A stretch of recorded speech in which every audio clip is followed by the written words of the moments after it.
Hmm.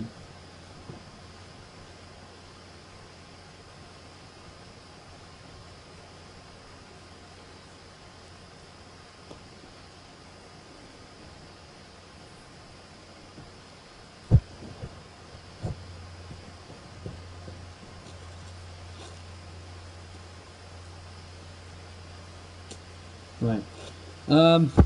What's up everyone? Ben the Rapper here, and today I'm playing what remains of Eden Finch, right. So I don't know about this game because I know it's new. What's this? Inside the mailbox were bills from 7 years ago, marked urgent, open immediately. Fine. Oh, I thought I had to open them. Huh. I hadn't been back since my brother Lewis's funeral.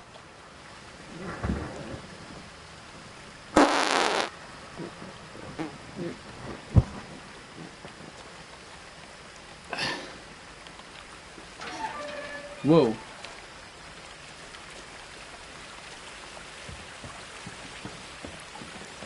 In her will, my mother left me a key, but didn't tell me what it unlocked. Maybe she thought I'd know. Or she thought the mystery would be enough to bring me back. Okay then.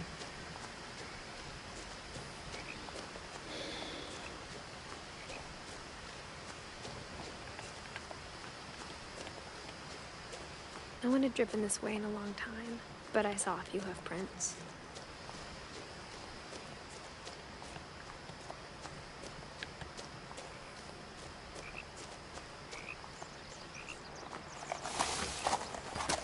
An elk.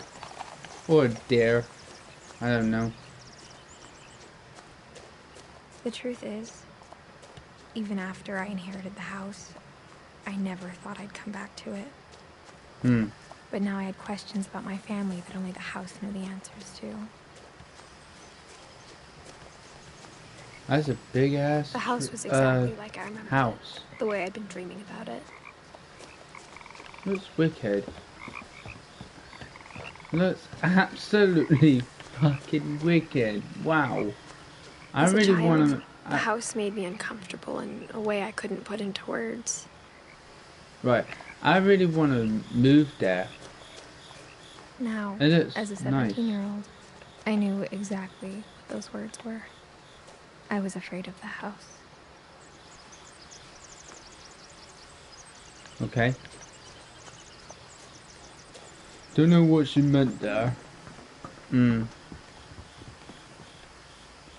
Let's try this key.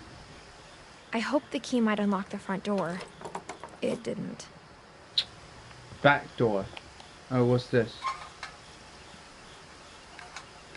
Looking in, I felt like the house itself had been waiting for me. What, are you thinking of Monster House? No.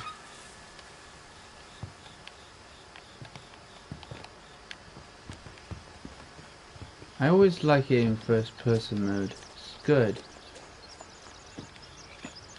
Really looks good. I know. I think it could be in the garage. Because I cannot see a back door. Let's try the garage.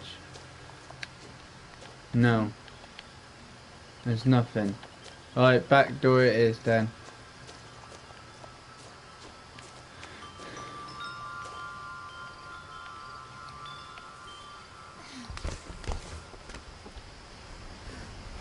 Crawling through the doggy door used to be a lot easier when I was 11. Okay. Tool shed. Wow. All of these tools. Well, it's not a shed, it's just a tool area. Ooh, what's this? The power had been turned off the night we left.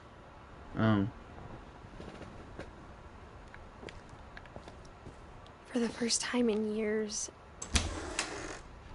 I felt like I was home. But instead of a family, there were just memories of one. Yeah. Whoa. Like how after Lewis started working at the cannery, we all got sick of eating salmon.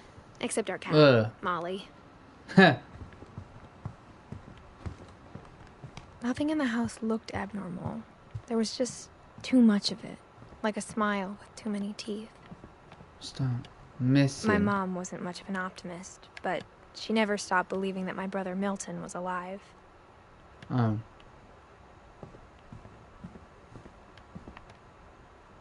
That's what my nan After Milton has. disappeared, Mom sealed up all the bedrooms. Then Edie retaliated and drilled peepholes. Okay. Whoa.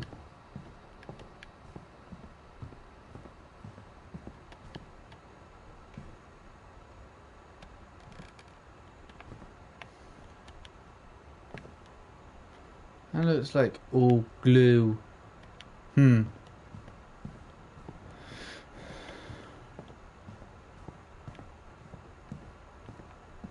I spent a lot of time playing in Great Uncle Walter's room.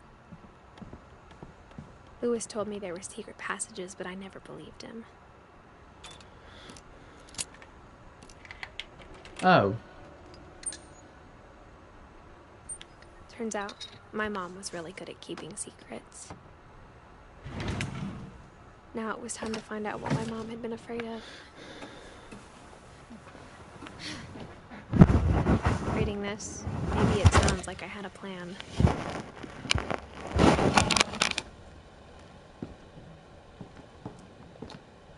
But I had no idea what was behind that door.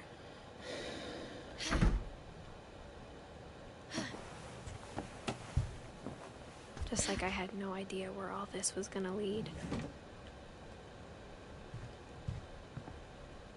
I grew up looking at Molly's room through the peephole. Being inside for the first time, I felt like I'd stepped behind a painting.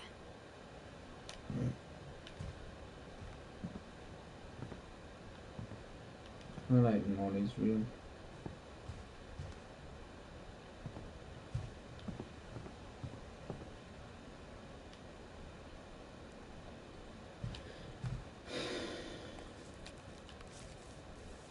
December 13th, 1947. Dear Diary, I'll be gone soon, but I wanted to tell somebody about what's going to happen. It started when Mom sent me to bed without dinner. I woke up and I was starving, so I looked around for something to eat. It's like different stories. The gerbil food was dry, but I didn't mind it.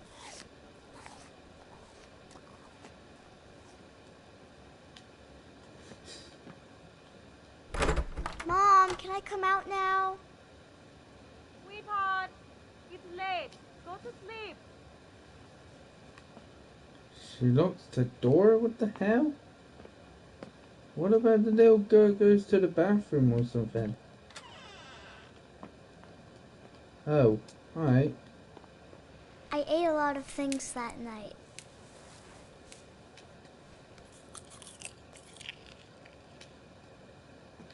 But it's not late.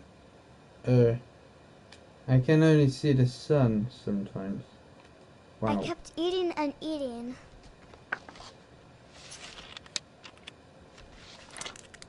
Toothpaste. Really? What was that? Then I heard chirping outside my window. It was a barn swallow going back to her nest. I reached out for her.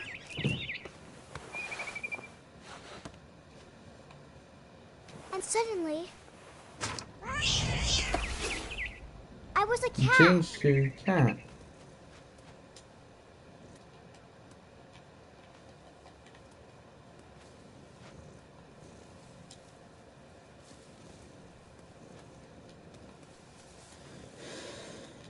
How the heck am I a cat?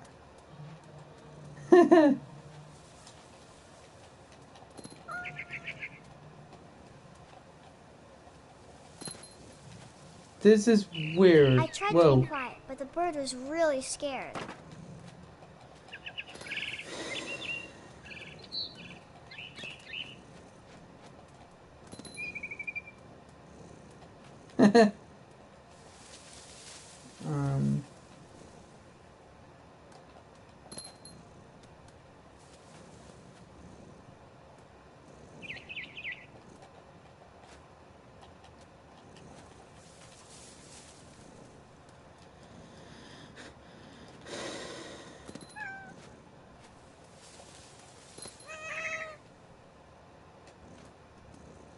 Now that's how you do a long jump. There we go.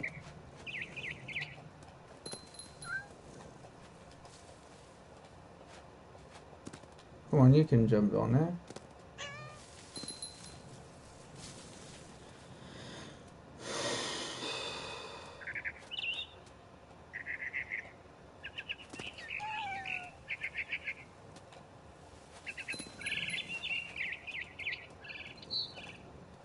I jumped and I almost got her. This is crazy.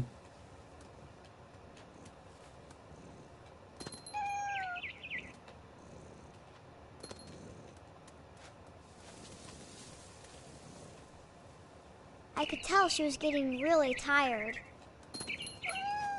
Now I was up in the big tree. I promised Dad I wouldn't climb it anymore. All I cared about was eating that mama bird.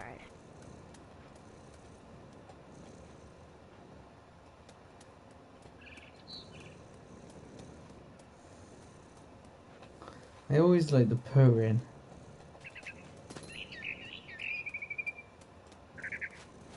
I gobbled her up. And suddenly, I was an owl. First, all I Okay, heard wow. was the wind. Then I heard little teeth nibbling in the grass.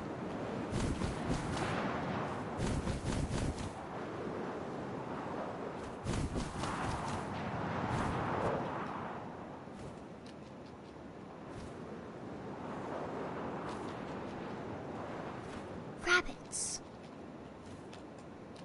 Oh, there.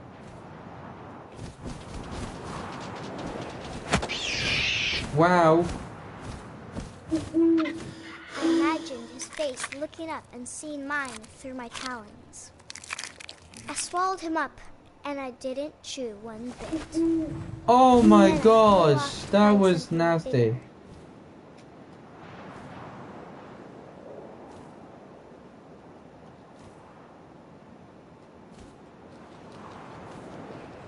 A mama rabbit.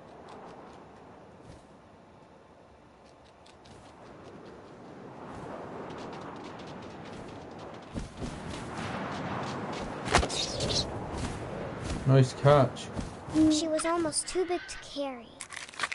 I started choking, but I couldn't stop eating. And suddenly, I was a shark. Seriously, a shark.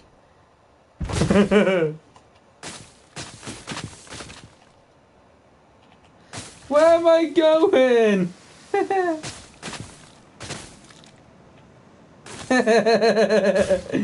Oh my gosh. I rolled Oh off a cliff shit. and into the ocean. Hey.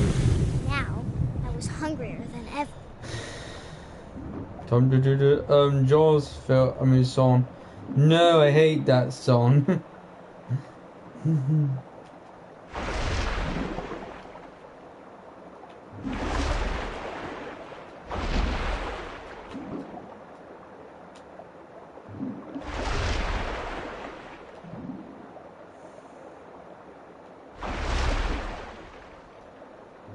I don't find anything. Oh.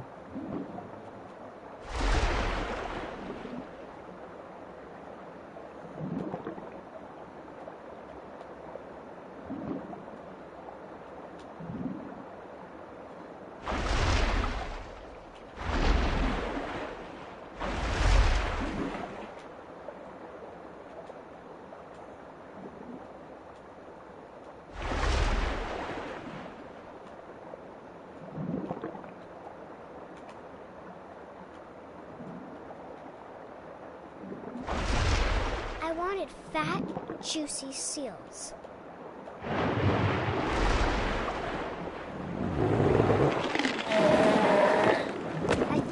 for a flipper, and it tasted really good.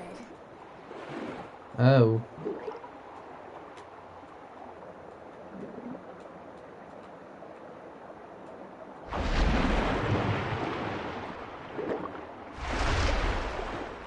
I grabbed on tight.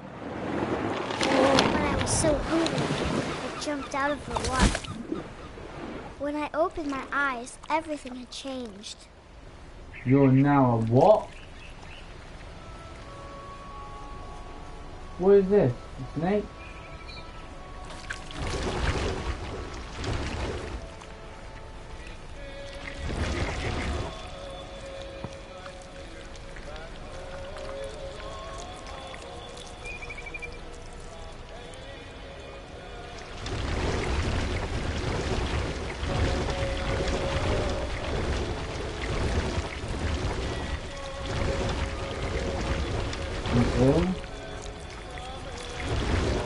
Now I was a monster, and I smelled people everywhere.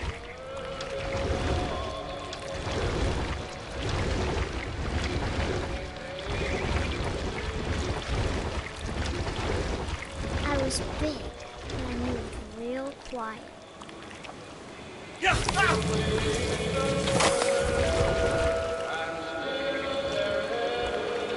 That did not scare me.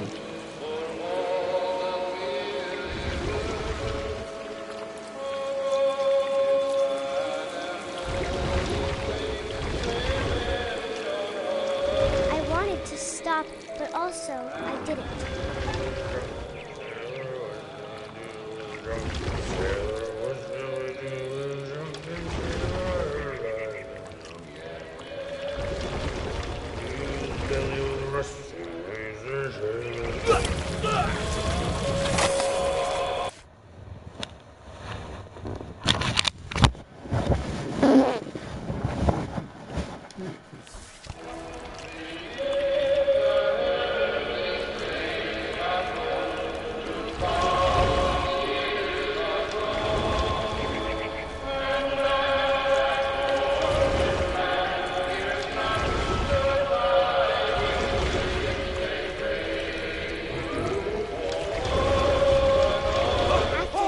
Passenger, I was still hungry.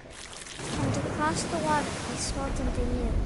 Something I had to have, so I swam towards it.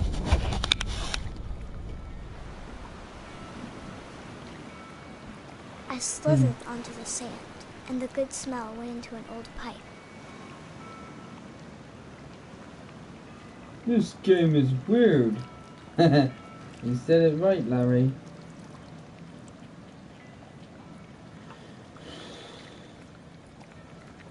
There is a toilet.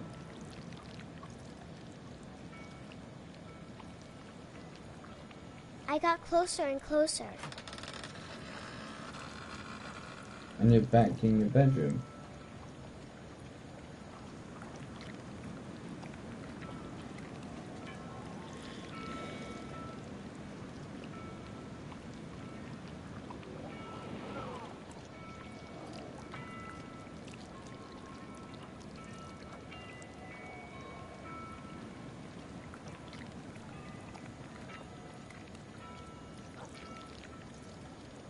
All of my stomach started growling. And suddenly, I was me again. I held my breath for a long time, but I couldn't hear anything. I think it's waiting for me to fall asleep. But it's not going to wait much longer. It needs to feed, and we both know I will be delicious.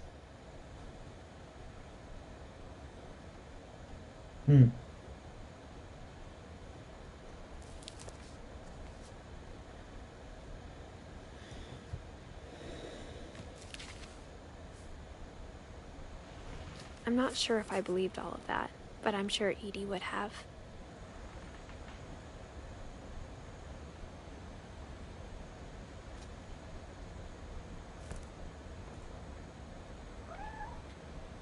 I did hear a cat.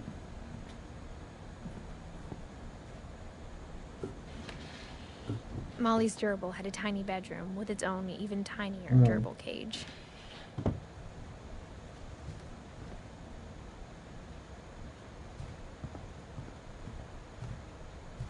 Where is the cat?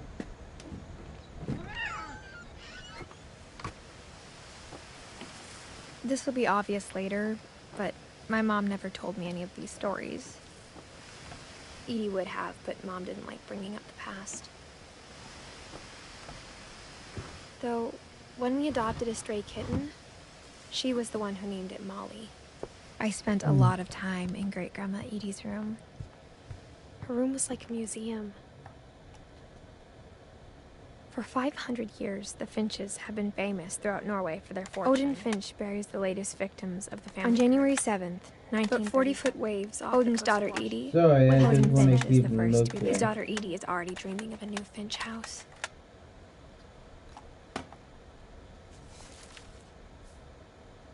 Whatever's wrong with this family, it goes back a long ways. I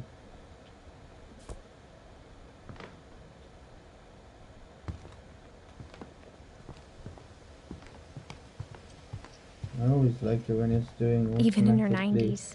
Sometimes saving. Edie seemed a lot younger than my mother. The only trace Grandpa Sam's first wife Kay left on the house was the pink bathroom.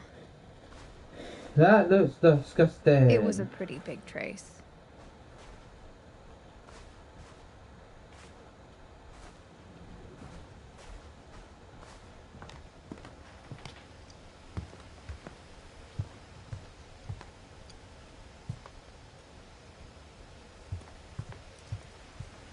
Edie gave a big interview about a mole man living in the Finch house. My mom was furious.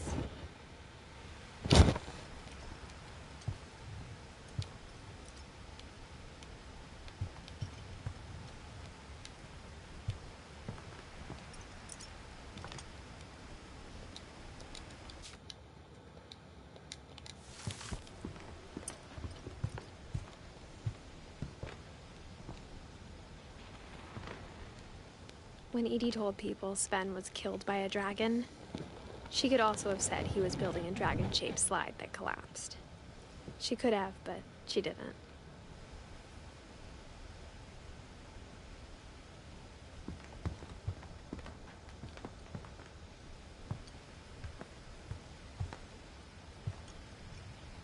Louis died a week before we left, but Edie had already started to memorialize him. Great-Grandma had always been the family's biggest fan.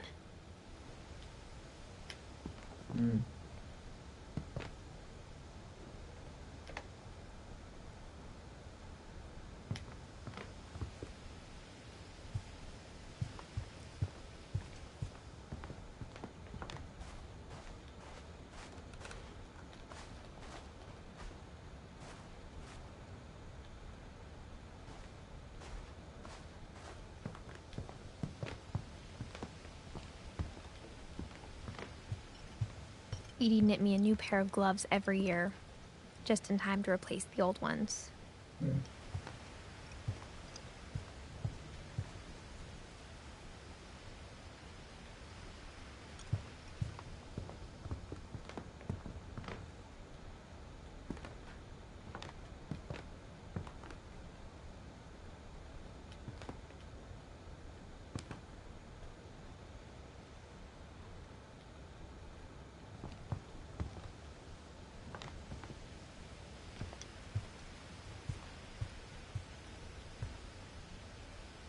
One summer, they evacuated the island, but Edie refused to go.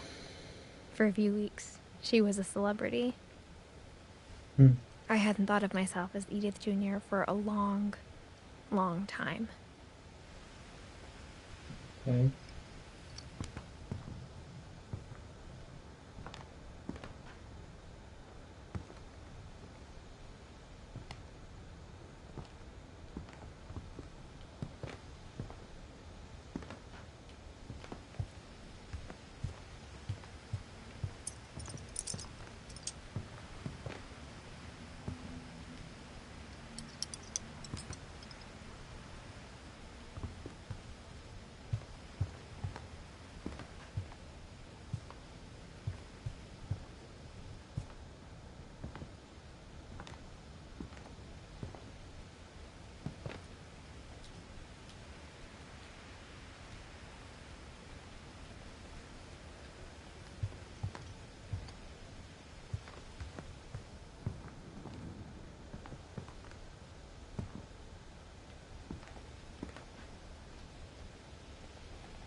go now.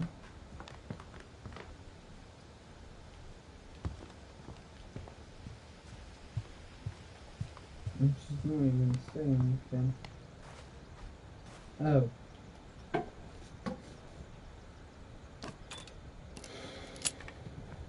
Hey, another one. Look at that. There's a secret in this bathroom. It's in the last place you would look. It isn't in the cupboard. It's hidden in this book.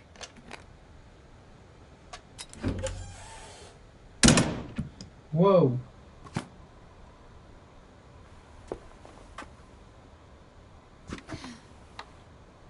Sven gave Sam an old camera he'd refurbished. He never put it down.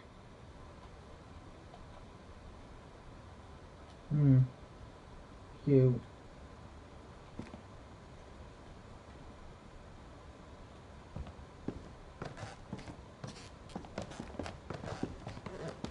From the paintings on the wall, it was clear my brother Milton had been here before me.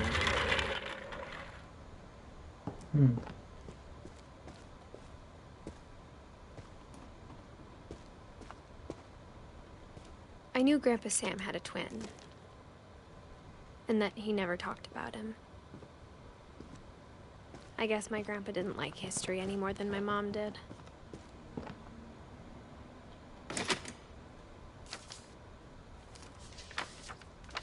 How I Want to Remember My Brother by Sam Finch. The thing I remember is that when he made up his mind, that was it.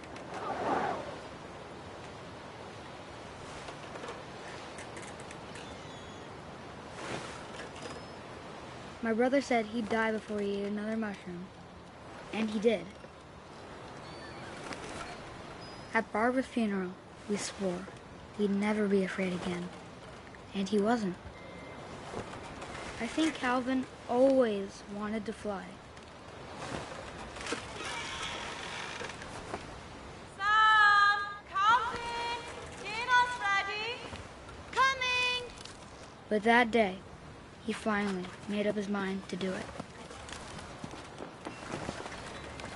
I told him going around was impossible. Maybe if I hadn't said that. Calvin! I'm not gonna tell you again! Maybe if the wind hadn't picked up. Then maybe he'd still be here. But I doubt it. I think he'd already made up his mind. That's what I want to remember about my brother.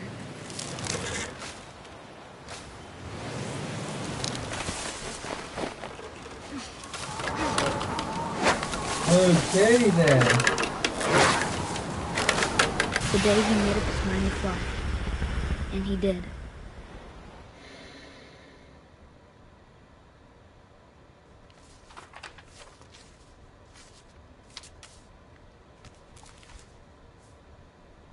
Calvin's story felt strangely familiar.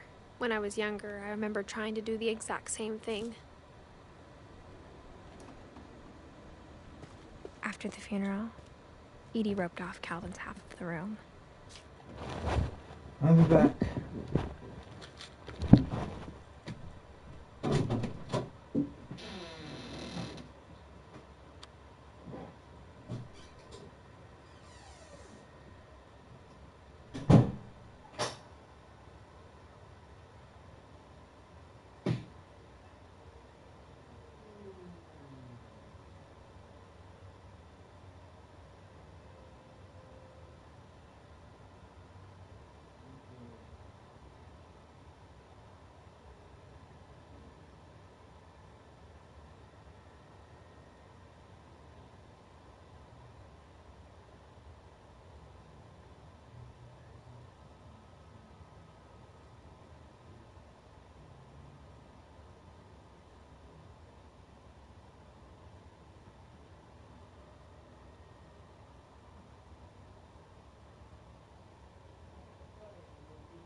Mom said Grandpa Sam enlisted at 18 and never set foot in the room again. Hey?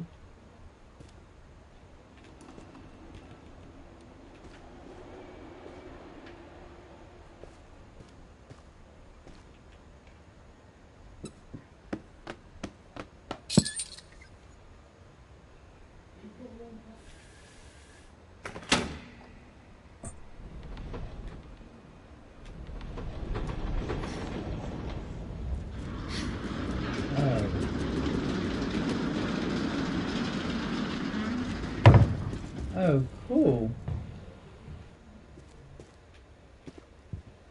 The passages were a pretty tight fit. They'd obviously been built for smaller hands and bellies.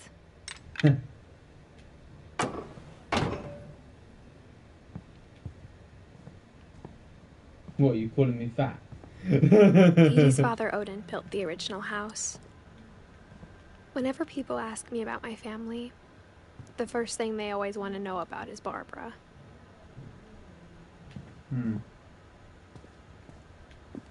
Mom must have locked the third floor stairs on the night we left. Okay then.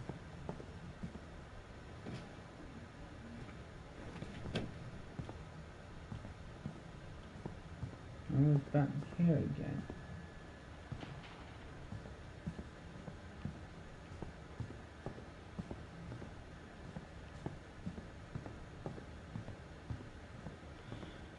Can we go back down there? Yeah, of course we can. I found a room right here. Oh, this is Barbara's one. Growing up, I always thought of Barbara as a child star. Huh.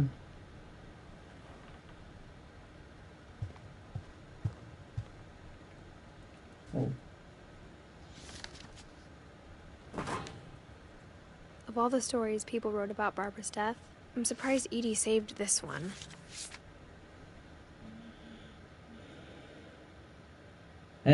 Old Jack here with another ghastly tale inspired by America's most unfortunate family.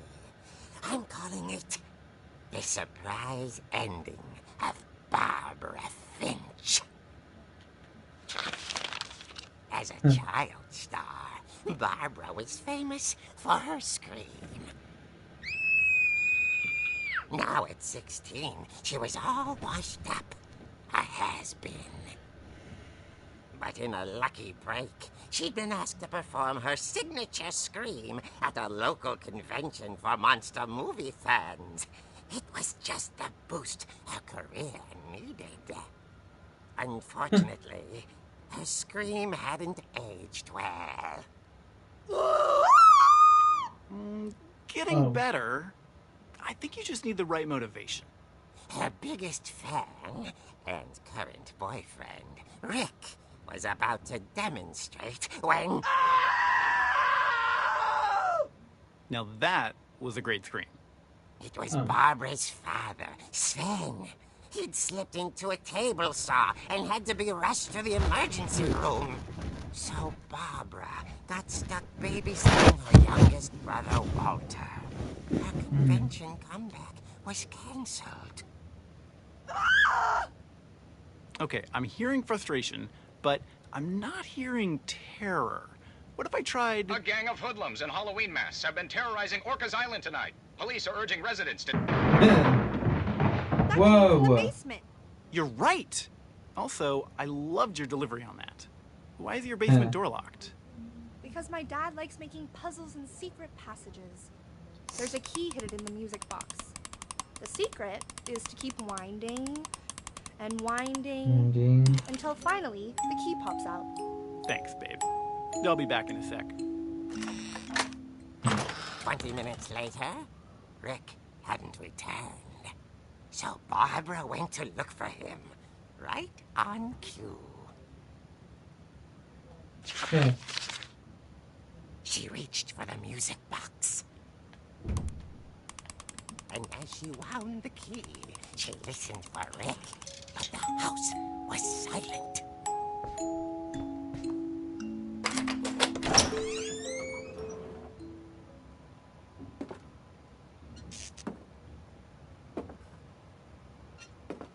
She found Rick's crutch and imagined the worst.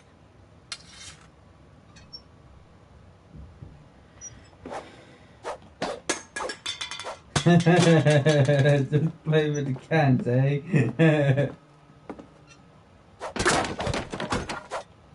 The gang's leader is the infamous Hookman killer, Dr. Carl Hamill, who impaled and then ate his family 10 years ago tonight.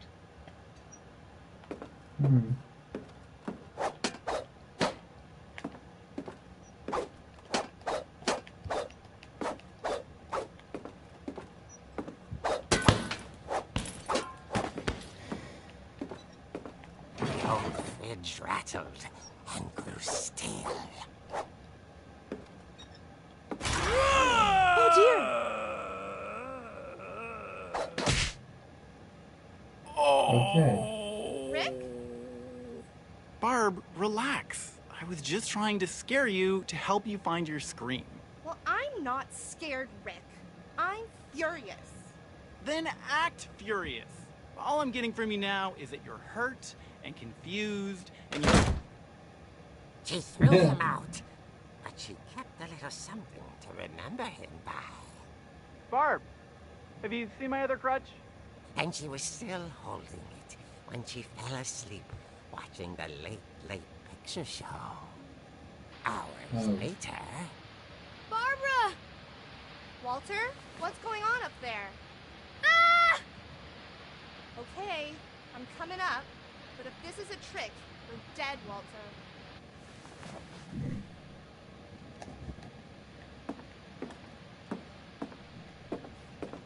What's this? Oh, I thought I could tip it over. Oh, that's dumb shit. Nah. I really hate that. Whoa! Oh my gosh.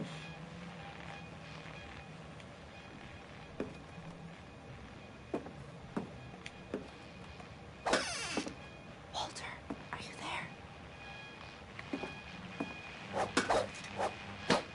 Walter had vanished, but his bedside radio was still on. Orcas Island police describe the man as 6 feet tall, with a steel hook for a hand. Residents are urged to lock all doors and windows and notify the police of any suspicious activity. Barbara turned, saw the hook man, and was speechless. He was quite smashing. And wherever he was, he couldn't get enough of Barbara. Okay, Barbara, there's gotta be another way out of here.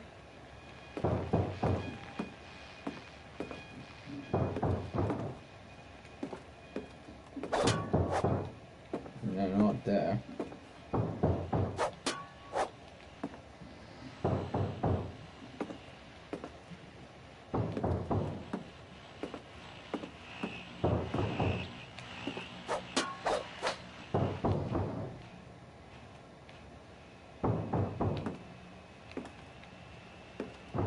There.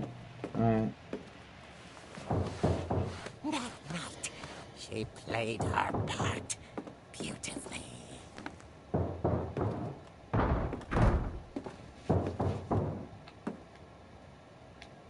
Marla's bedroom. Why? She thought about abandoning Walter, but just couldn't do it.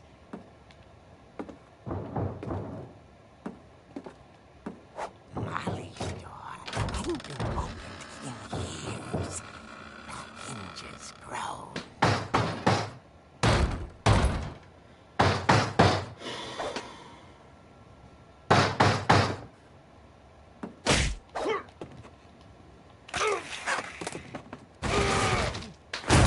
He wasn't moving, but she sensed the story might not be over yet.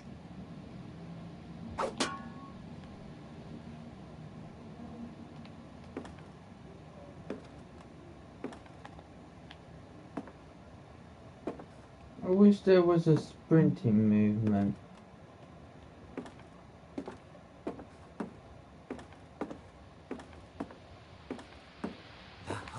He's gone. had vanished. She listened for his breathing, but all she heard was...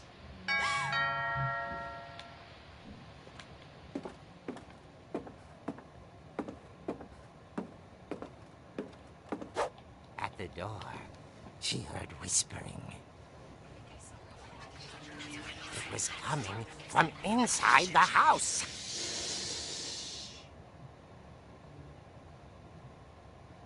Whoa. Oh dear.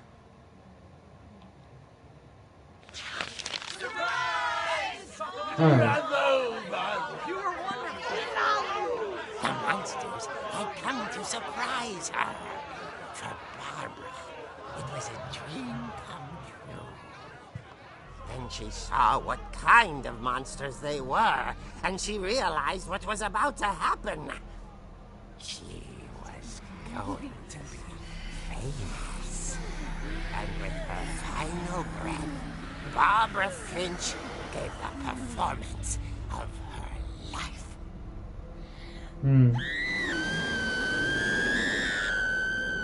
I wasn't there myself, but I hear Barbara was magnificent. Poor girl. She had a taste for stardom. But unfortunately, so did her fans. Of course, the police blamed it all on poor Rick, who disappeared the same night. And little Walter, hiding under his bed the whole time. He took it all pretty hard, but that's another story. As for Barbara, tucked inside the music box is all they ever found of her. Her ear. Oh. Now that's what I call a real eerie tale.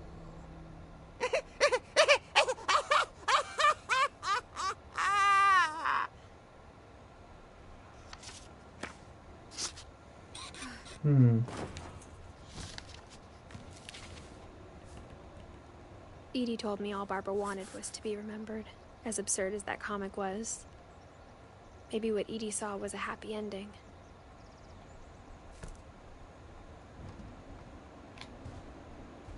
I cannot find Edie's story.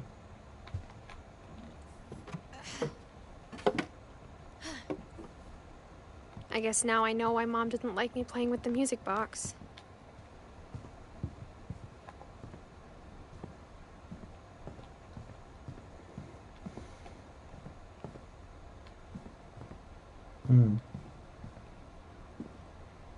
Let's try downstairs.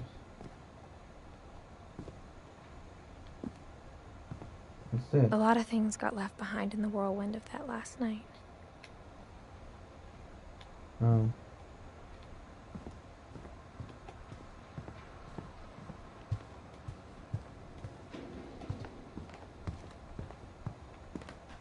Only one restaurant would deliver to our house. We had Chinese a lot. It's funny. All those times I played with the music box and never found the basement key. The table was still a wreck from the night we left. My mom was It was like a bomb had gone off, killing everyone but sparing the furniture.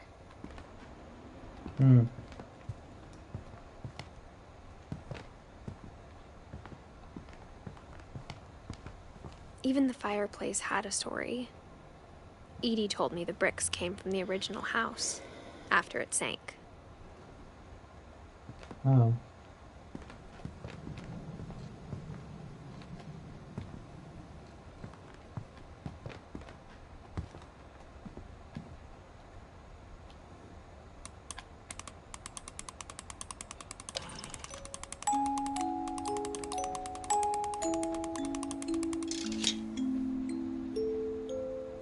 Basement door.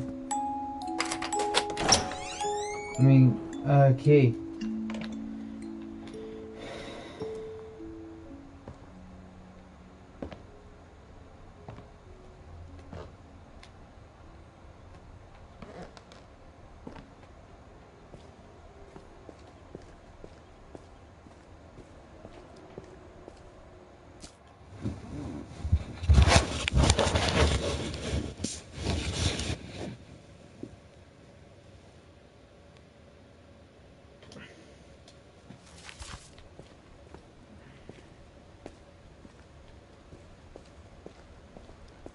I saw Edie sneak down to the basement once, carrying packages.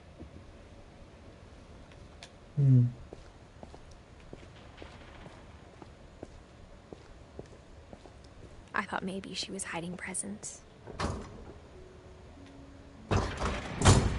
It turned out she was hiding a lot more than that.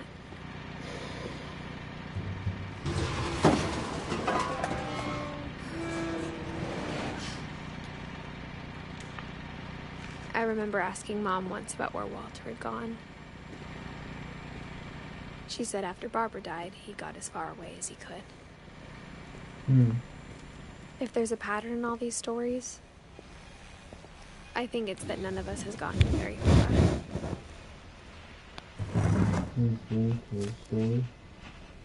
Goodbye, everyone. I can't believe I've been down here for 30 years. On that first day, after the shaking started, I didn't think I'd survive a week.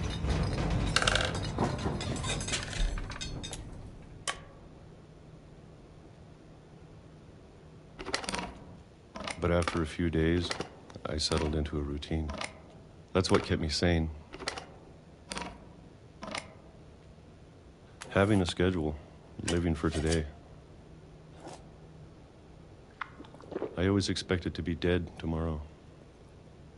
But if you wait long enough, you get used to anything.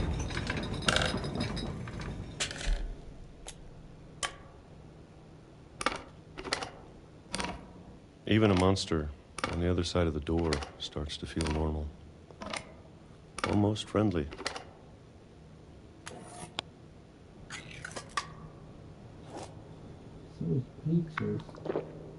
And then one day, everything just stopped. Whatever that thing was, it was gone. Maybe it got tired of waiting. Or maybe I just got tired of being afraid.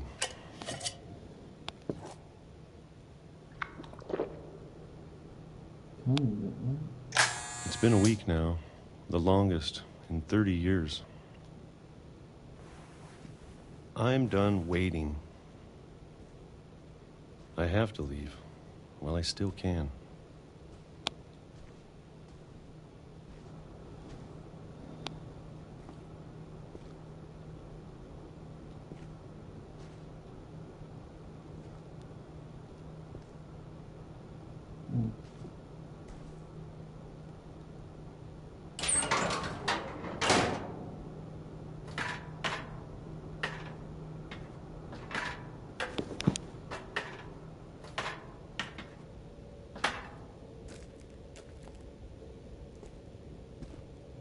I know it's out there, somewhere.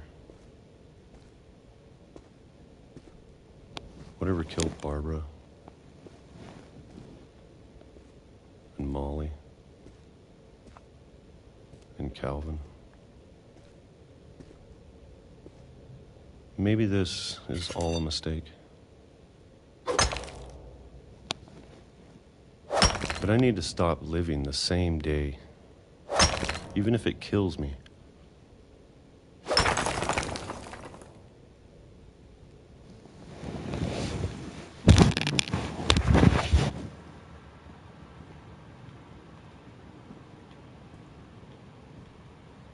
Whatever's out there, I want you to know I'm ready for it. I'm going to appreciate all of it, especially the food. I don't mind if I only have a year left, or a month, or a single week. I'd be happy with one new day. I can already imagine the sun on my face.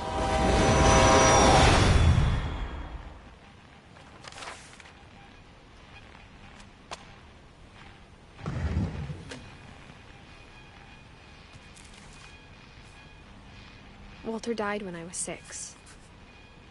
I can't believe my mom never told me he was down here.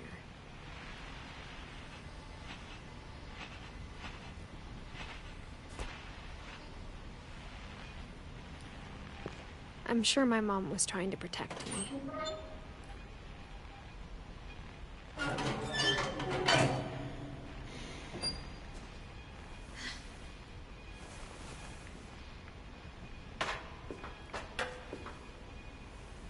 Maybe she was afraid I'd end up like Walter.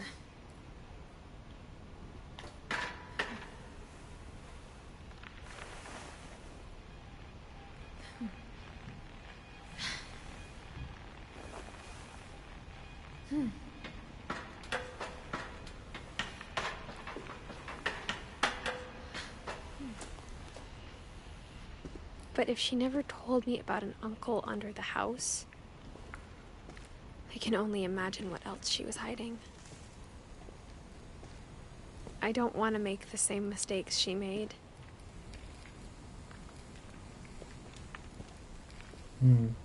Trying to bury something that's still alive. Now that there's only one of us left, or maybe two, I thought it was time I heard the stories for myself.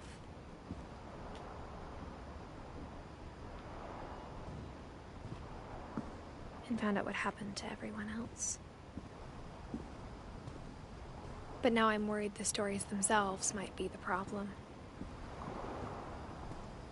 Maybe we believed so much in a family curse, we made it real.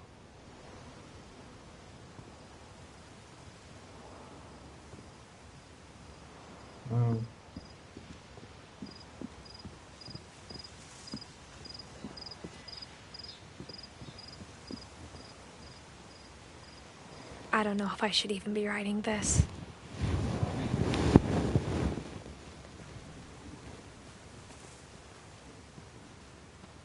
Maybe it'd be better if all this just died with me.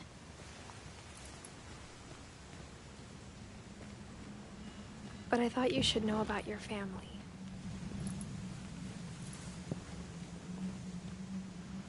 And the history you're a part of.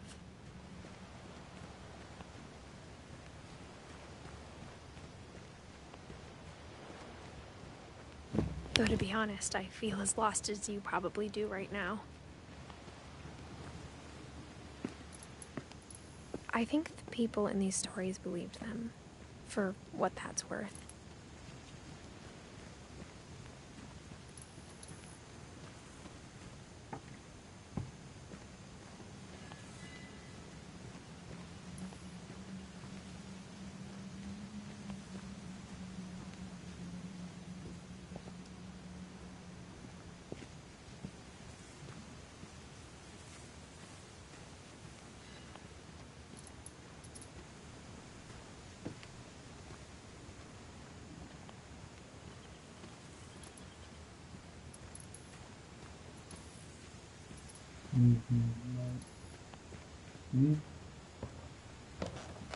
Movement like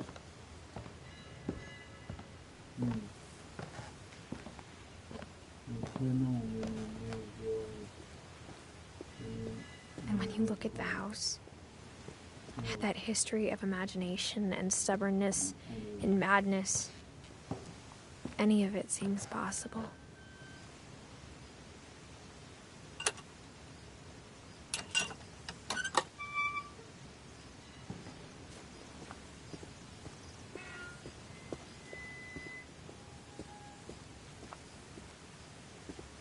I think we've been surrounded by death for so long, we've just gotten used to it.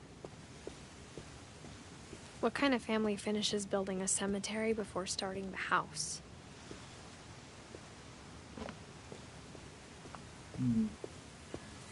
It's embarrassing for me to admit this, but the pet cemetery made me more uncomfortable than the human one. 3 of the gerbils are mine, and 2 had been my fault.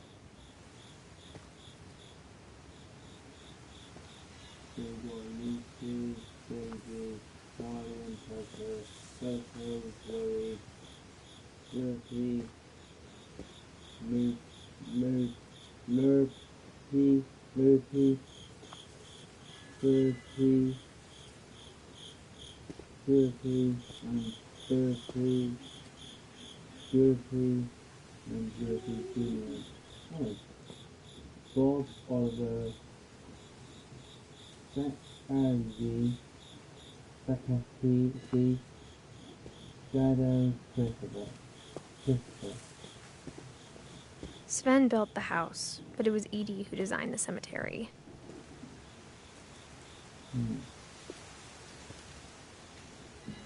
Molly, born December 11, 1998, so 37, died December 13, 1947. Kelvin, born April, no, yeah, I think that's April, yeah, that's April 25th, 1950, died September 23rd, 1961. Sven, born June 17, 1950, died August 26, 1964. Ida, I think, born April 8, 1917, died December 5th of 2010. If it was 2 days, then it would be my birthday then.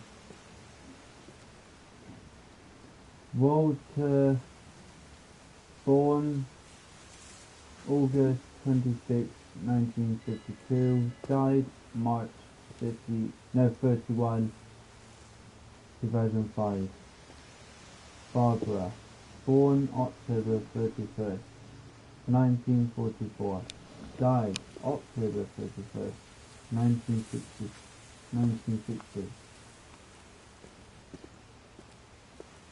Damn. Oh, and there's more. I'm sure Odin's monument had been Edie's idea.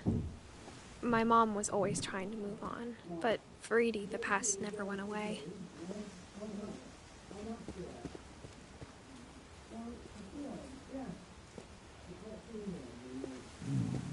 She could see it poking out of the water at low tide.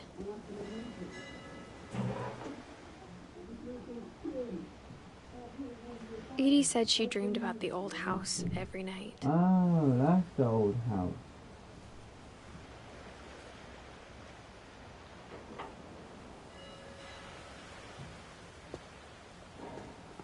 Wow.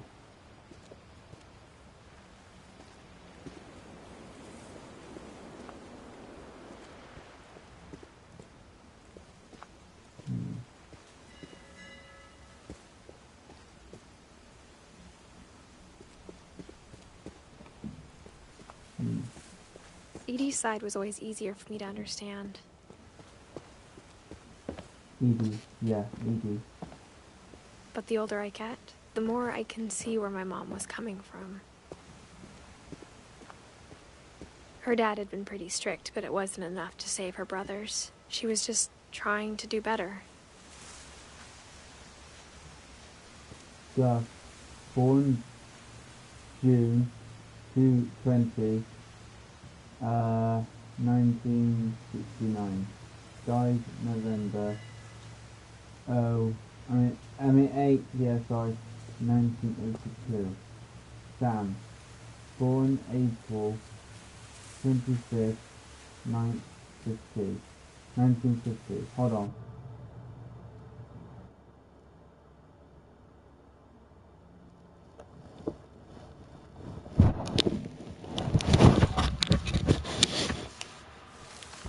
Okay. Died July 16, 1984. Grigora, I think. I don't know. Born January 12th, 1976. Died December 1997. Oh, that's sad.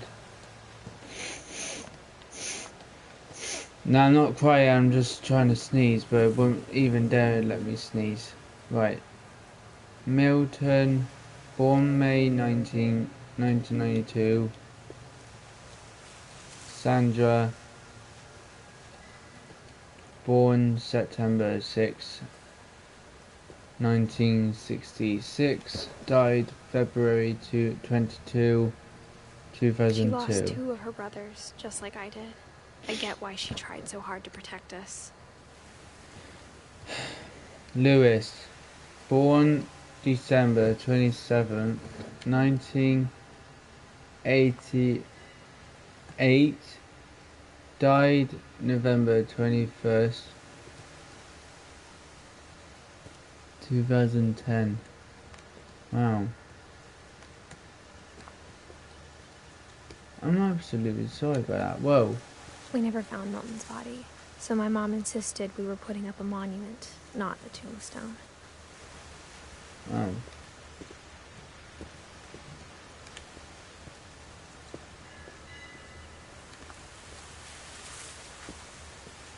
There's so many things I wish I could ask my mom now. Part of me thinks this is what she wanted all along. For me to come back someday and find everything out for myself.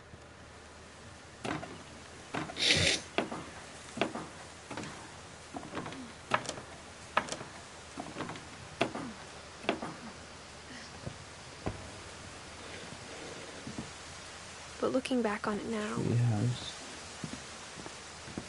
Well, it's like a treehouse. if she told me there was going to be so much climbing, I never would have come when I was 22 weeks pregnant. Oh.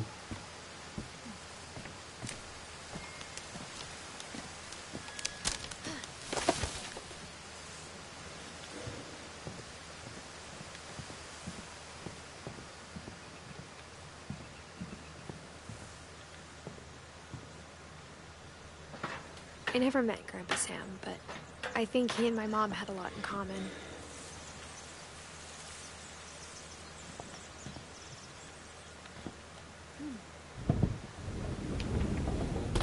They were both pretty intense. Instead of hiding from death, Sam seemed to go out of his way to meet it.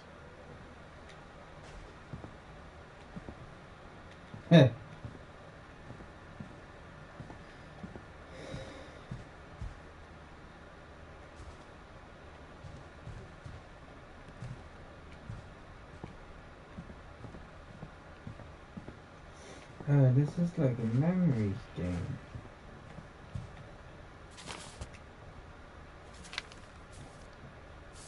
When it tells stories in it.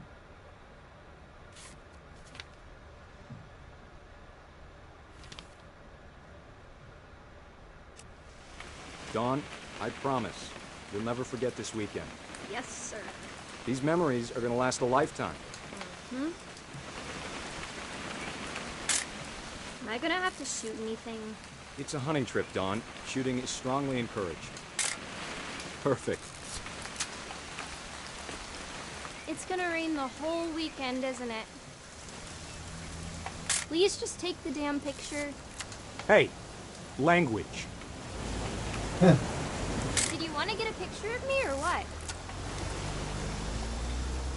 Well, what the fuck are you then? Oh, there you are. Never forget this weekend, Dad. That's the spirit. Okay, got it. I'm gonna take some pictures, okay? Just be careful. That camera's older than you are. It really is.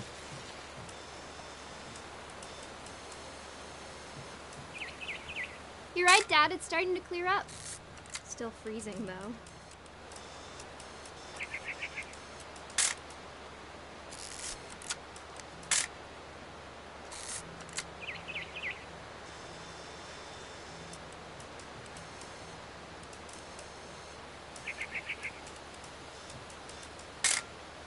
Aw.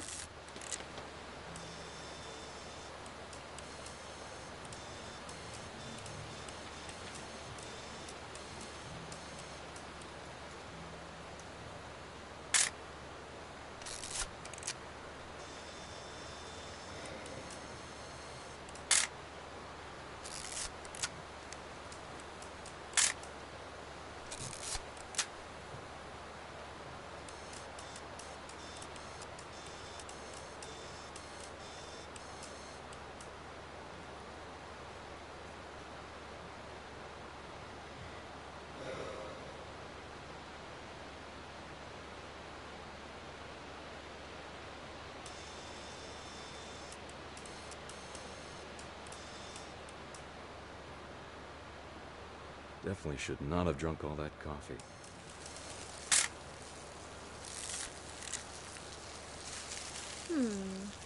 Hold still. Hey! That's a keeper. Nothing quite like being outside.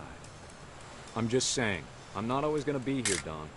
You'll need to remember this stuff, if you want to survive. I'll be fine, Dad. You know who else thought he was gonna be fine? Some guy who died. Don, I'm being serious. I know, Dad. You're always serious. Doesn't being out here make you want to chill out? Well, to tell you the truth, I haven't been out here in 20 years.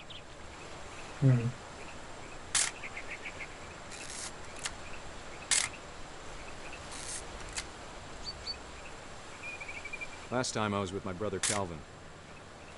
Man, that was a great trip. Dad! Good eyes, Don.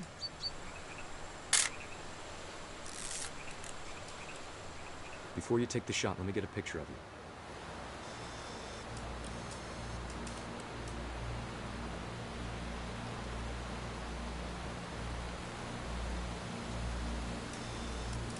Dad, I... Let me get behind you.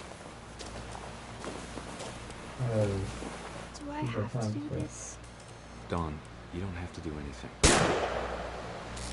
Great shot, Don!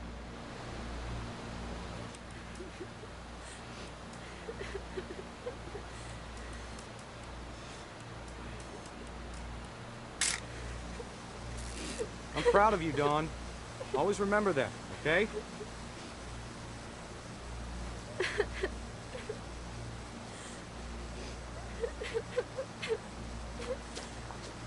Sorry, Don. Just gotta reset the timer.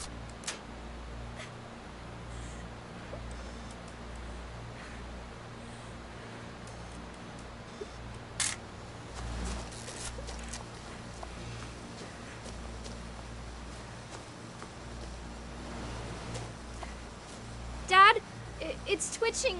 I think That's it's totally normal, Don. Just focus on the camera. Try not to think about... Dad!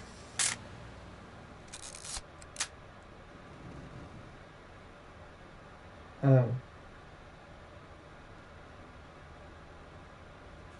That's what happens, son. Of all these stories, that's the one I wish most that my mom had told me.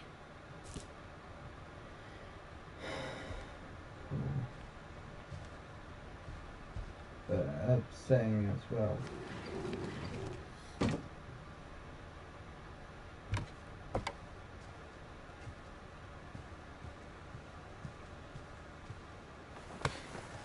After Sam died, my mom and Edie got really close. Well, They both lost a lot. maybe soon. Maybe when I'm grown up.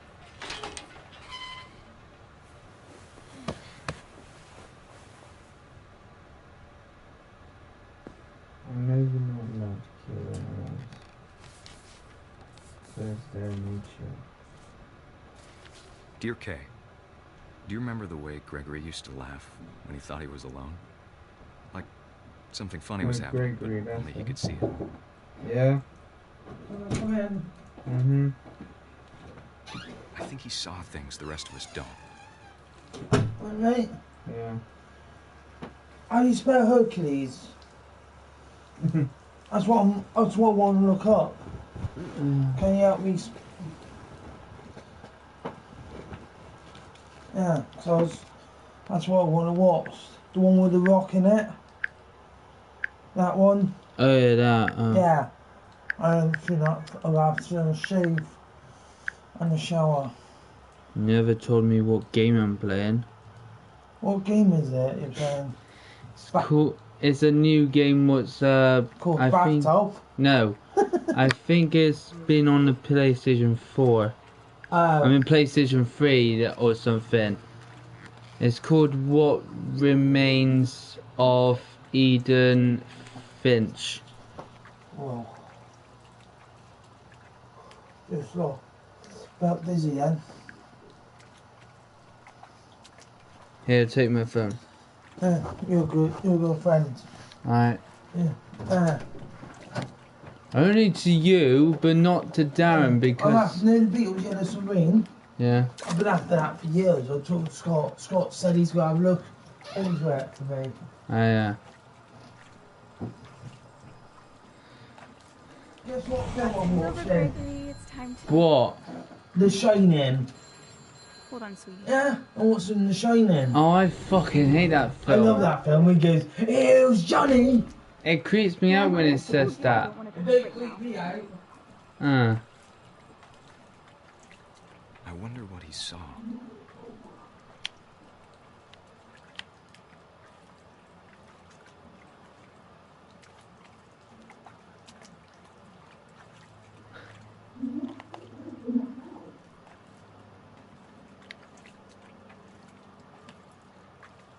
He reminded me so much of Calvin. Lost in his imagination.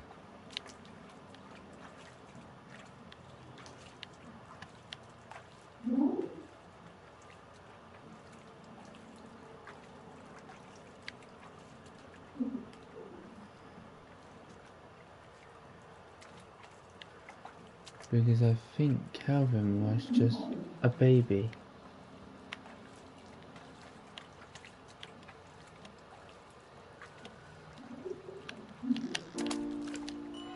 Whatever it was he saw.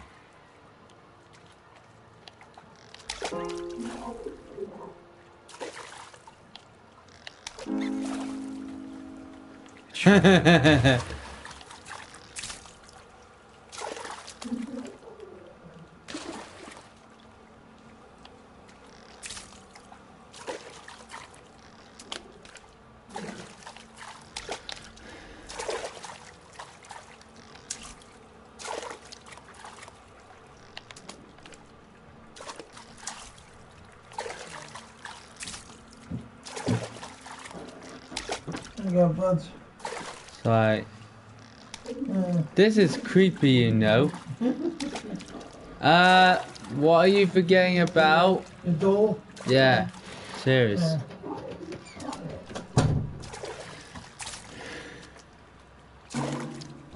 Yeah.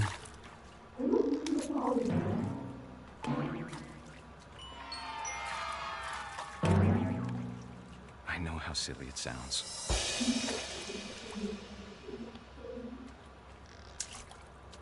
That I worried about a baby being too happy. But I could feel him slipping away.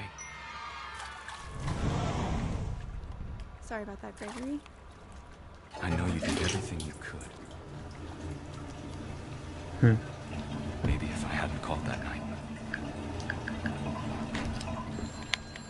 Sorry, that was Tim, my roommate.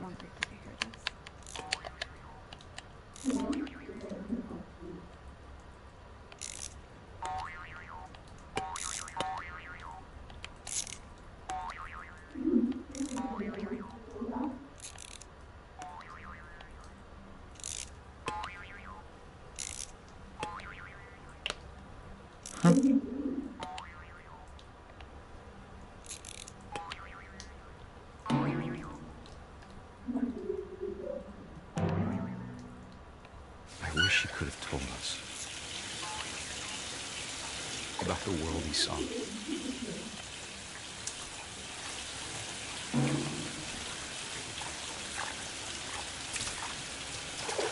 Hey, there's so much I don't understand about Gregory, about everything.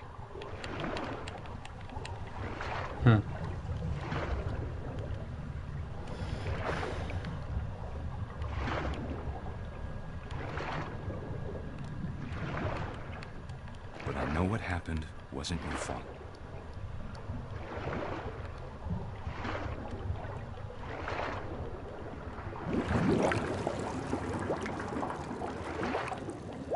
I'm sure he's happy.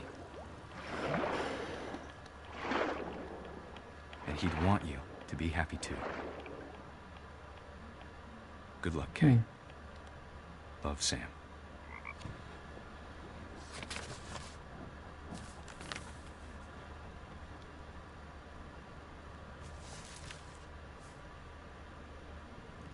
So that was Gregory's story.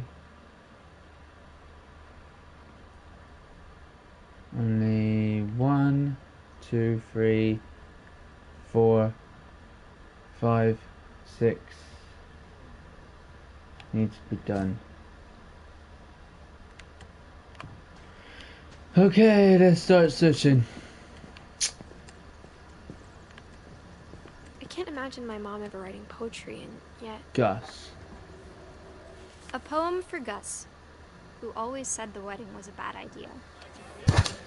Our father never hit us kids, at least not very hard, before the day my brother said with teenage disregard that he'd be dead before he'd see a wedding in our yard.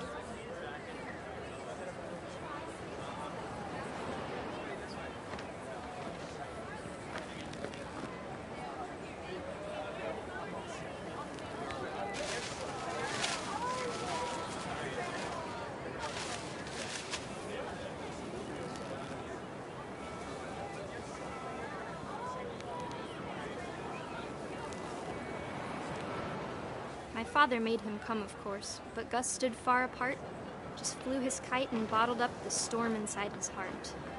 Mm-hmm.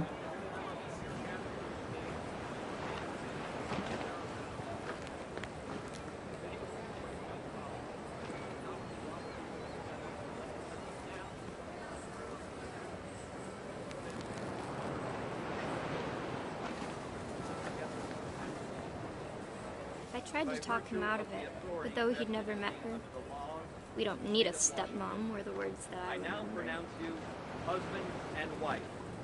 You may kiss the bride.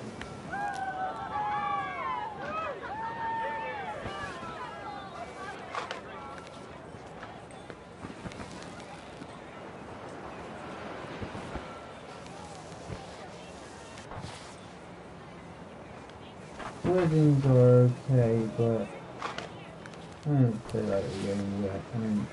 When the time for photos came, Dad ordered him to come here. But Gus declined, and as a sign held up his middle finger. Nice one. The wind picked up, and panicked geese appeared and quickly went. But all the humans did that day was go inside the tent.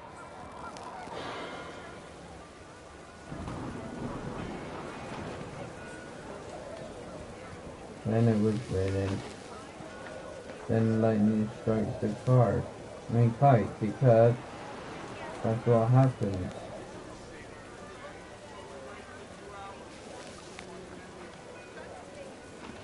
I think.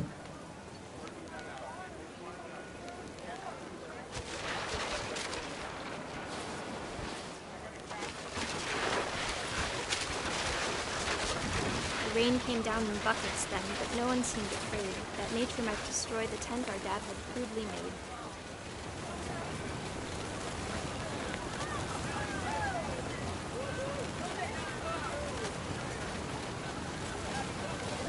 Whoa.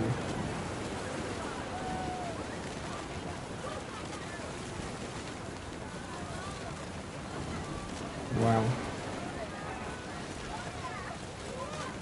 Looks like a movie faces on the cloud. I don't know.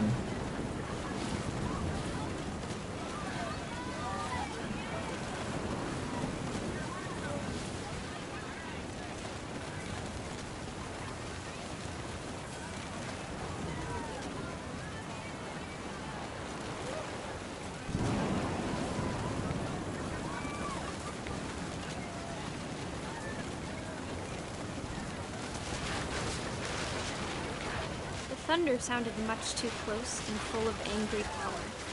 But all my father said to this was, "Make the music louder."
No. I wish that I could truly say I thought about you on that day. Out there on the beach alone. Just you, the wind, the sea, and foam. But I didn't. Until we found you.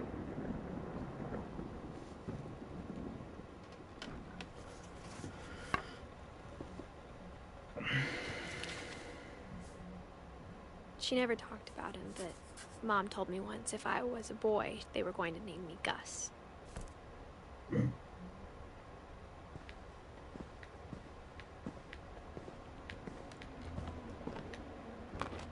My mom moved up to the loft after her brothers died.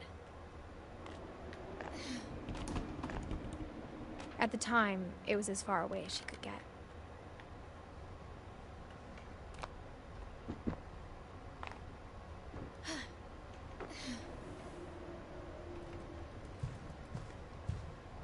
She spent a summer building houses in Calcutta, where she met my dad, Sanjay. Great name.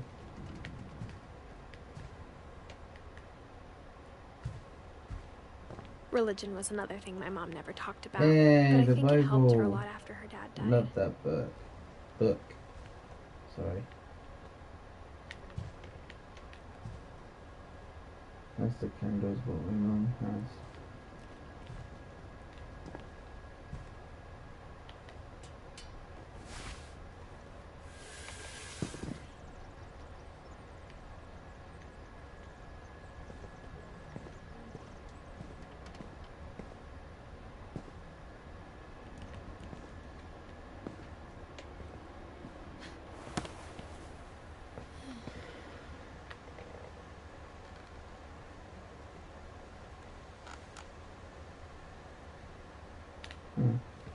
Cool.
Can't try any doors.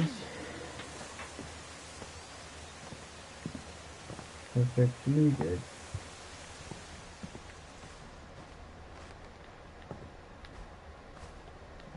Sam spent his life shooting photos, but Mom said he got nervous being in front of the camera. I guess we're all afraid of something.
yeah. My mom moved to India a week after graduation and got a job teaching English. Lewis was born a year later.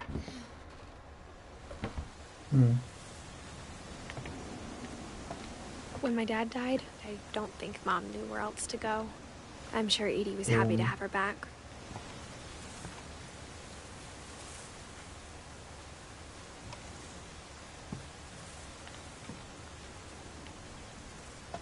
And to see kids in the house again.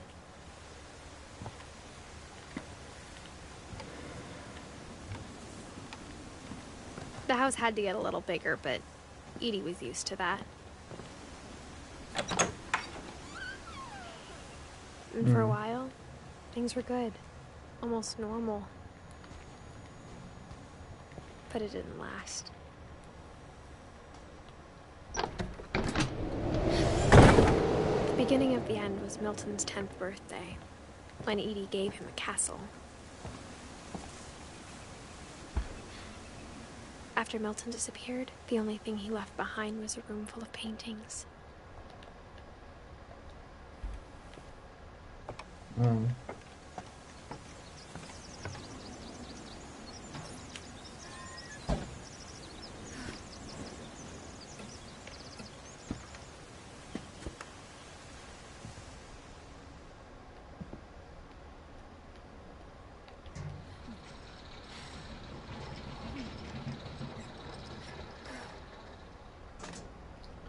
Whoa.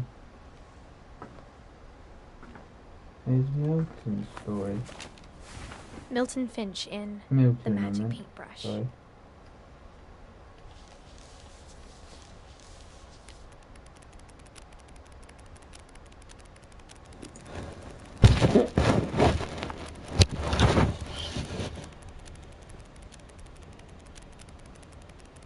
That's very long.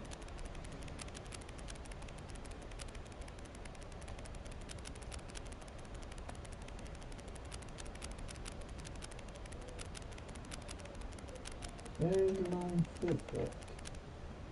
Oh.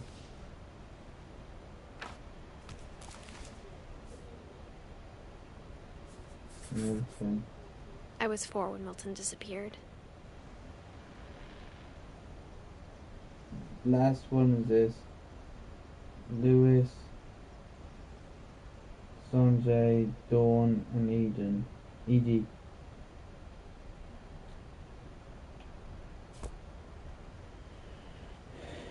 This looks like a really, really sad game. Mom spent months searching for my brother. Then she sealed the doors. Oh yeah, that's it. Sealed. But I thought it was glued. Whatever Milton had found in the house, Mom didn't want it getting out.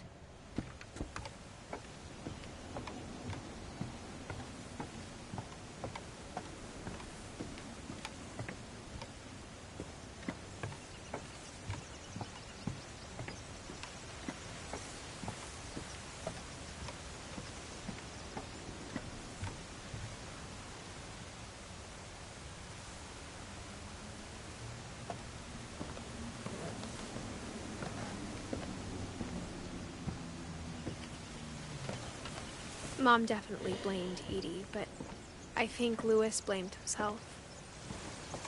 After he graduated, he just spent more and more time in his room. Until Mom got him a job at the cannery. Whoa, that's dangerous.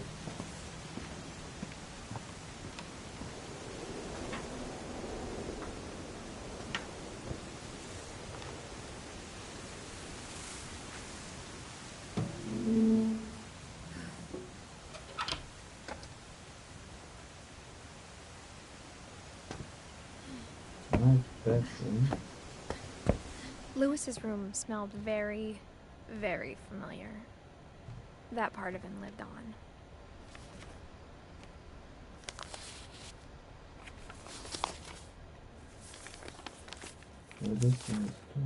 Dear Mrs. Finch, as Lewis's psychiatrist, I can understand your desire for an explanation. As I see it, the trouble began in January, shortly after we convinced your son to seek treatment for substance abuse. Newly sober, I believe Lewis first noticed the monotony of his daily life.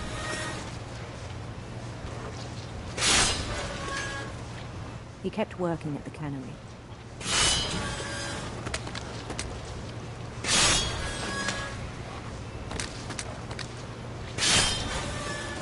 But he withdrew part of himself.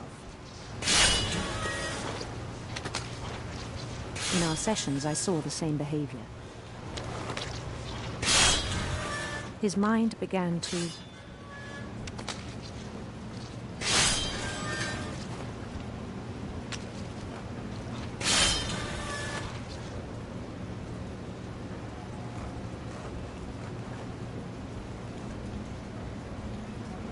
mind begin to what?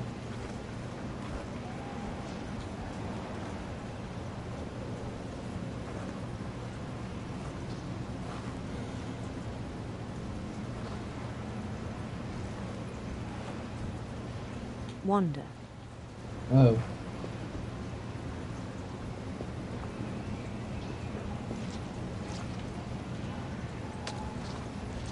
I asked him to describe it. He said he started small, imagining a labyrinth. He'd feel his way about. Then something moved.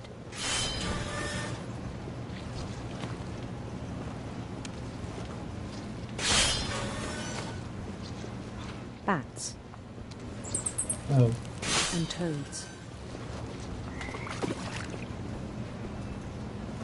And things that have not names.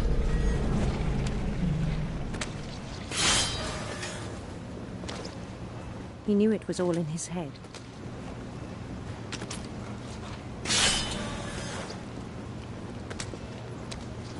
But he took it very seriously.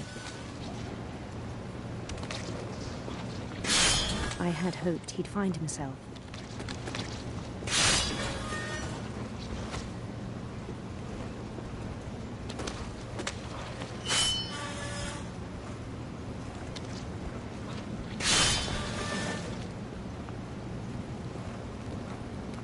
But he found something more. I worried about him then, daydreaming at the cannery.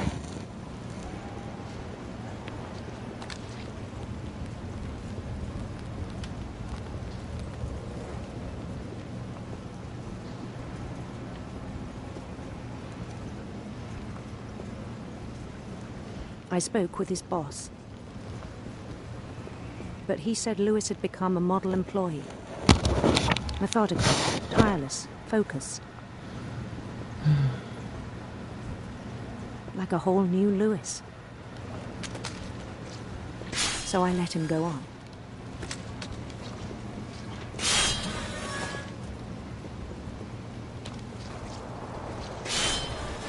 I even encouraged him.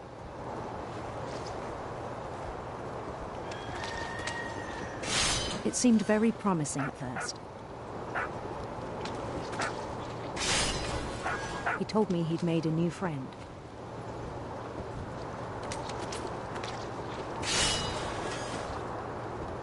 On the edge of a city he named Louis Topia. Oh. He built the city up slowly, brick by brick. Then he made musicians.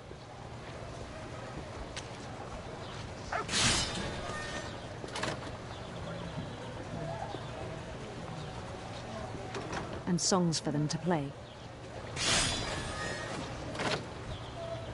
He talked about starting a band.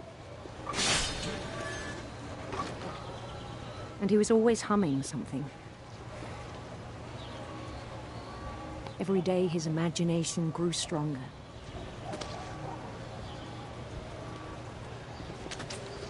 He no longer spoke at the cannery.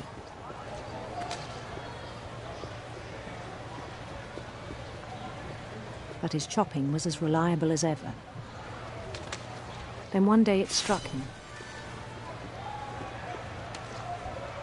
that all the cheering crowds, even the stones under his feet, were all in his imagination.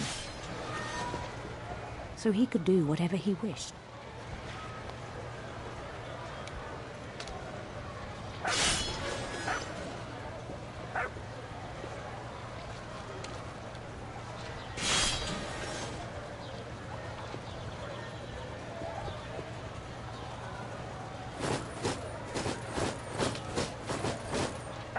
He held an election for mayor. And he won. They begged him to stay, but his mind was already wandering. It became a game for him.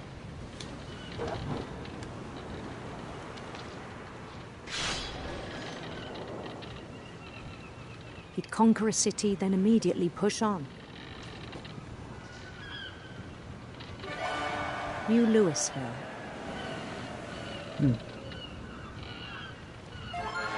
St. Louis.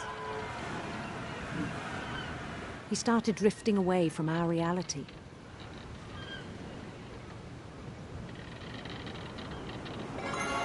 Minneapolis, until one day he forgot to go home from the cannery. Even as his mother pleaded with him, part of Louis kept sailing on.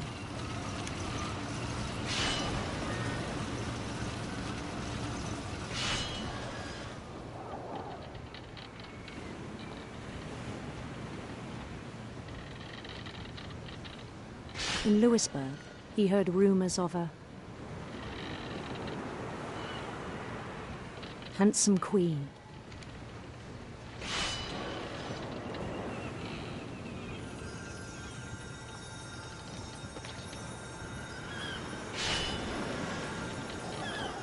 The queen was on her own quest for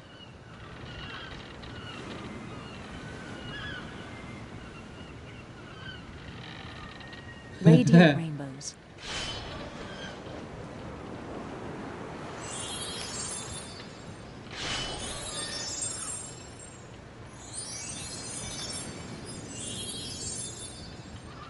He followed the sound of her heart.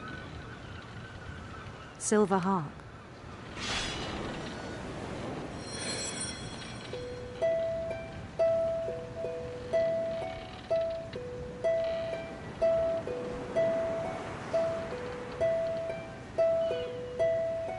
His chase led him to a golden palace east of the sun and west of the moon. Even then, his logic remained sound. He knew the world was all in his imagination. He's going too fast. Fuck's sake.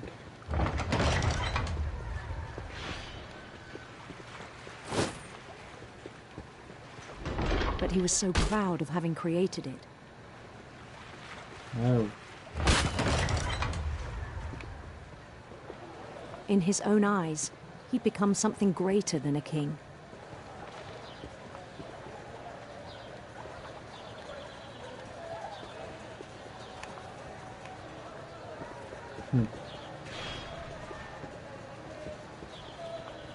For someone who'd never known success in the real world, I think it was overwhelming. And then it struck him that the real Louis was not the one chopping salmon, but the one climbing the steps of a golden palace.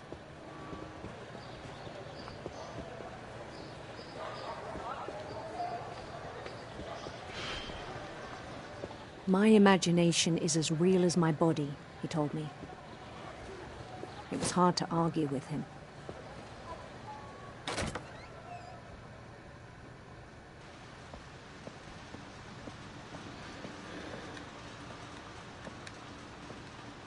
He began to forget the world we know.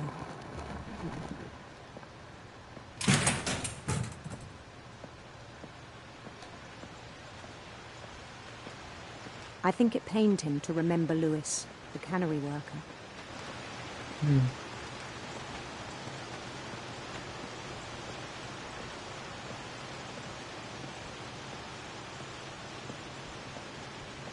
He began to despise the man with a royal contempt.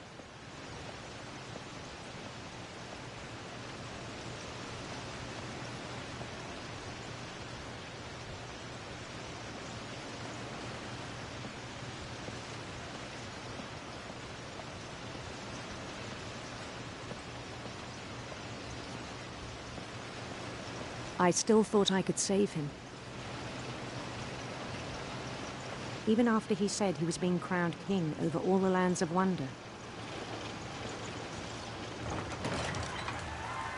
The palace would be packed with his companions.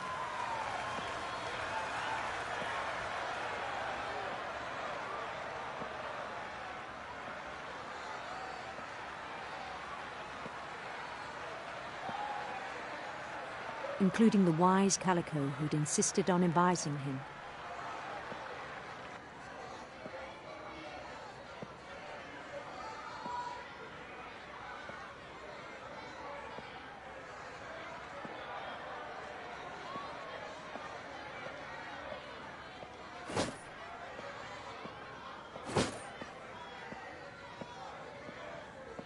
His queen waited, holding his crown.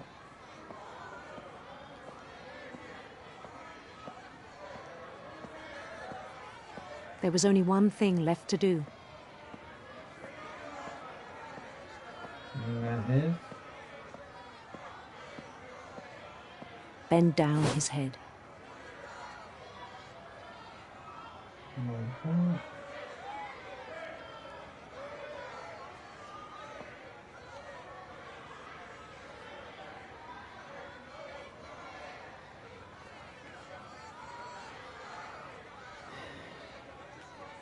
And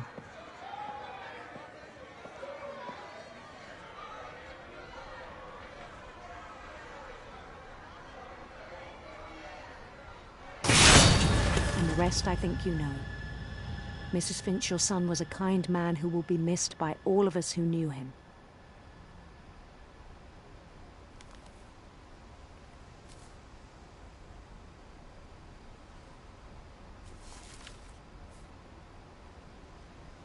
My brother was really cool. I wish you could have met him. hold on.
Alright,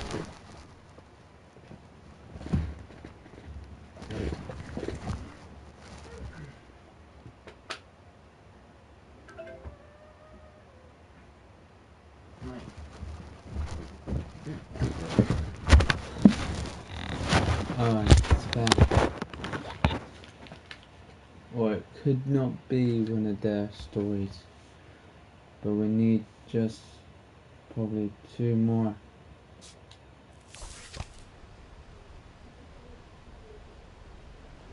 Yeah.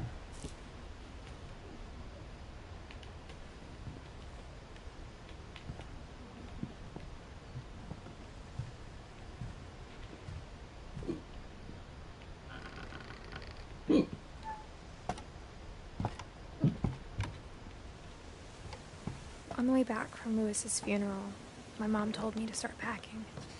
She waited until the day before we left to tell Edie. I'm not sure if she wanted to make it easier or harder. Maybe this is the story of Edie. I wish we'd stayed. But I understand why we left. Bubble wrap.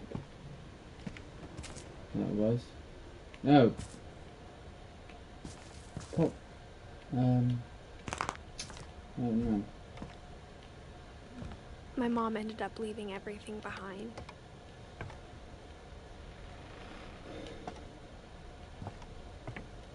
What happened that night had been coming for a long time. Maybe it should have come sooner.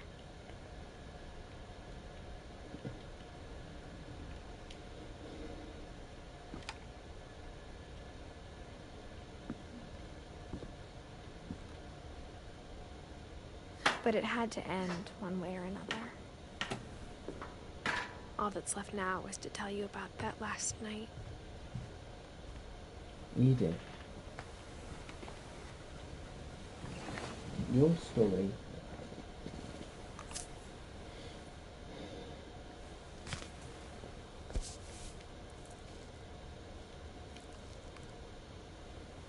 That whole last day, Edie just watched us pack and didn't say a word. Until supper, when she raised her glass and said, "To our final night together, and all our final nights apart." Grandma, you know what I said about alcohol. Some of your medications are very Edith, specific. I left a present for you in the hallway. Why don't you go open it? The grown-ups have to argue now. I'm sorry, you're right. We're all leaving tomorrow. Let's just enjoy our last... I'm not leaving. Edith, you're excused.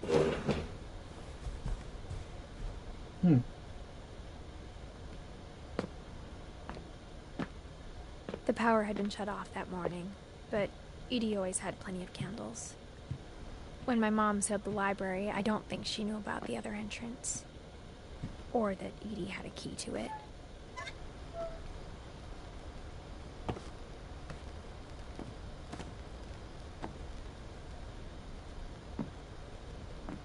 That thing you're afraid of isn't going to end when you leave the house. Edith has a right to know these stories. My children are dead because of your stories. I think it's best if Edith and I leave tonight. We'll have the nursing home send a van for you in the morning. Okay? Dear Edith, there's so many stories I wish I could tell you, but there's only time for one. This is about what happened on the night you were born. That night, the tide went way, way out. It was the first and last time I ever saw the old house aground. There'd been an earthquake out in the middle of the ocean. They called it the lowest tide in 1,000 years. God, it smelled awful. You know, I've seen that house every day of my life.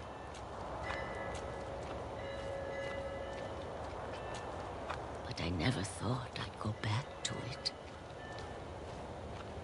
When the fog rolled in, I lost my way.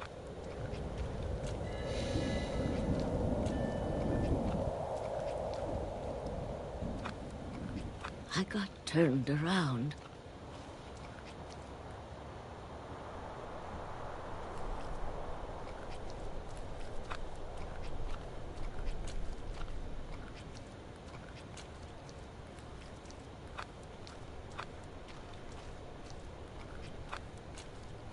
For a while, I wondered.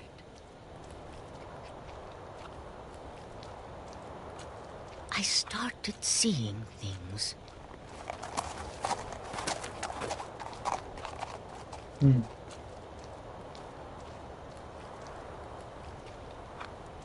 Things I'd forgotten had ever existed.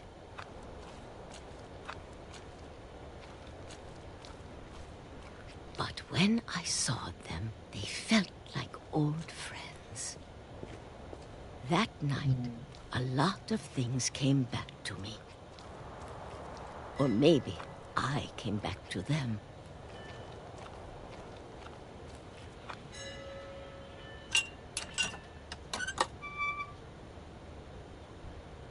Things I can't explain, but that I need you to try and... Edith, what are you doing in here? It's mine. Edith!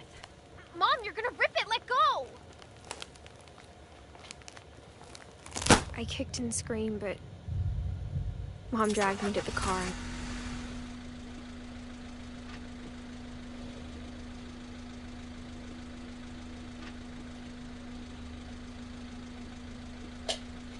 I never saw Great-Grandma Edie again. The next morning, the van came to pick her up, but she was already gone.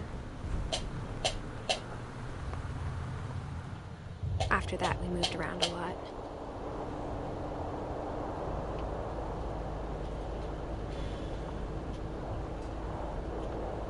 We both tried to make the best of it.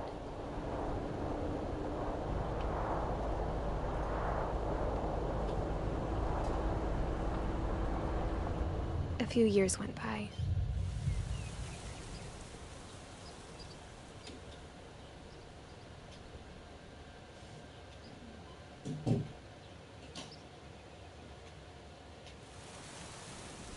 My mom didn't like to talk about it. But she started getting sick a lot. The rest happened pretty quickly.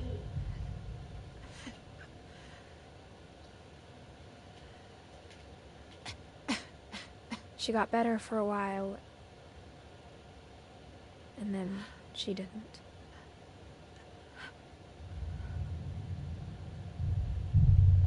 And then I was alone.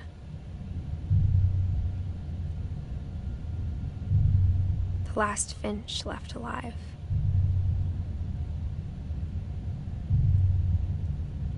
Until I found out about you. I'm still not sure what to tell you about all this. If we lived forever, maybe we'd have time to understand things. But as it is, I think the best we can do is try to open our eyes. And appreciate how strange and brief all of this is.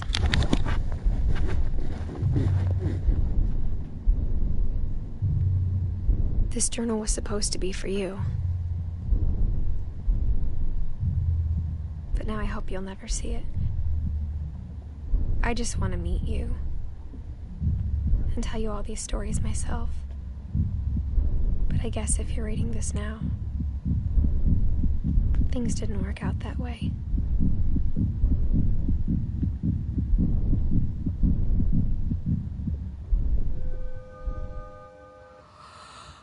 This is where your story begins. I'm sorry I won't be there to see it. It's a lot to ask, but I don't want you to be sad that I'm gone. I want you to be amazed that any of us ever had a chance to be here at all. Good luck.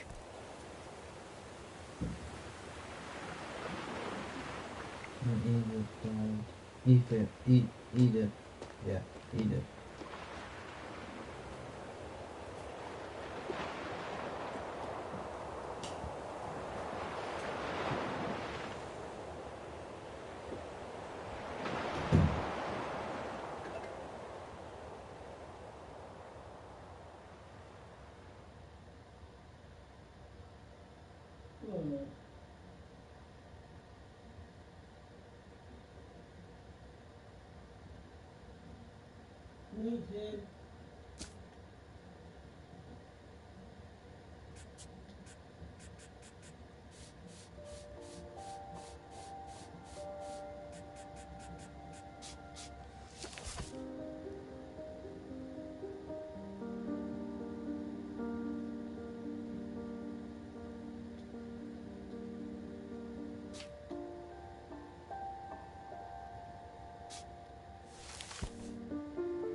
Everything ends.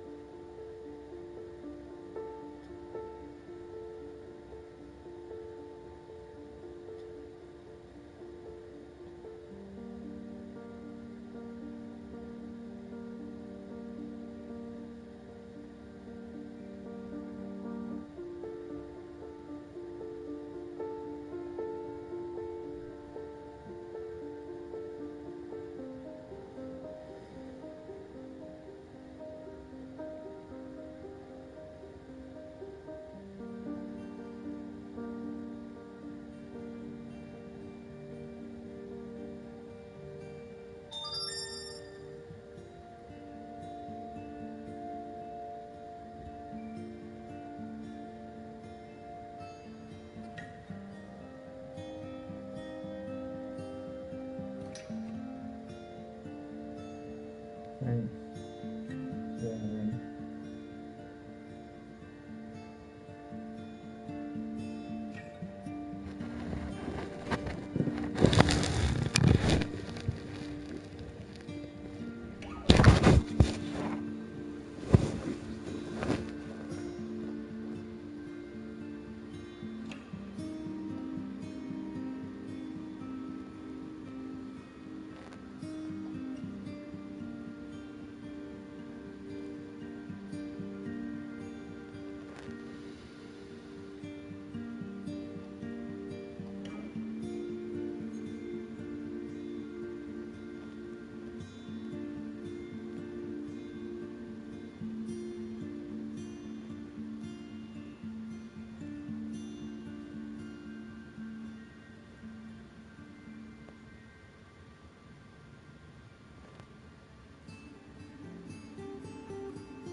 The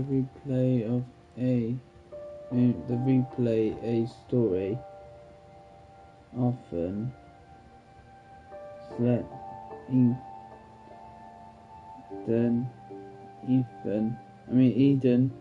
Edith to play from the beginning.